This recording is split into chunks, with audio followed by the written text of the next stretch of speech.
Hi, everyone. I was just feeling in my heart, the Lord was just really just reminding me the days when He really started to do a work in my heart, when I really started to pay attention to what He's doing in my heart.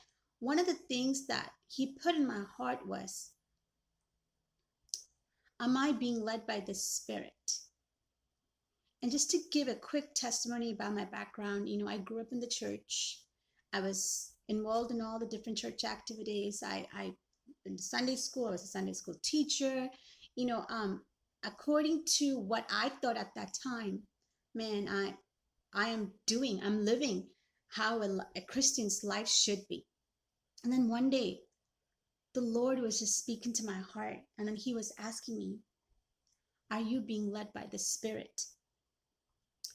And then Romans chapter 8, verse 5, it says that those who live according to the sinful nature have their mind set on what that nature desires.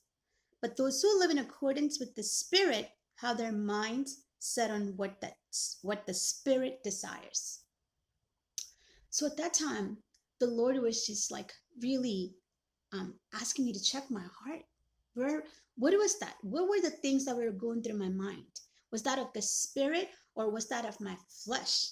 What I saw in my heart was I was constantly thinking about things of like that would like, oh, look at that person that hurt me. Oh, how could he say that to me? I lived continuously in a life of the self, of selfishness of myself, of my flesh, where I always thought about the different hurtful things that happened in my life, or what others did to me, or what others didn't do for me. And then I was just like, man, but the word says, but those who live in accordance with the Spirit, how their mind set on what the Spirit desires. And I started to pray. I was like, Lord, my mind, it is not set on what the Spirit wants. My mind is set on what that nature desires, what the sinful nature desires.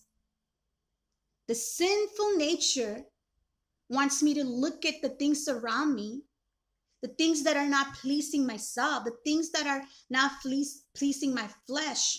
And the sinful nature wants me to be upset. The sinful nature wants me to cling on to the hurt that others did to me. Or, but those who are led by the Spirit, how their mind set on what the Spirit desires. Man, if you are led by the Spirit, your mind will be set on how the Holy Spirit is leading you. You will continually hear what the Lord is telling you. That is one way for you to check if you're being led by the Spirit. What are the thoughts that are going through your mind? Is that of the Spirit or is that of the sinful nature? If you see that, if it is not of the Spirit, it is of the sinful nature, I really want to encourage you to just come to the Lord and just tell Him, Father, this is not the life that I want to live. I want to live a life that is led by you, that is led by the Holy Spirit. As you come to Him, He will change that. He will change that sinful nature in you. As you come to Him, as you obey Him, as He speaks to you, you need to obey Him. As you obey Him, He'll start changing your heart. He will start changing your mind. I pray that this this has encouraged you, and that you would really look at the motives of your heart, motives of, and see if you're being led by the Spirit, and that you would run to Him and ask Him to change you and transform you from inside out. I can tell from my own life how He has changed me, how He has transformed me, how now the desire of my heart, it is to follow Him. It is to seek Him. It is to run after Him. It is to obey Him. He's looking for people that are willing to obey Him. There are so many people out there that are willing to do everything, but a few that are willing to obey the Lord. Are you willing to obey the Lord?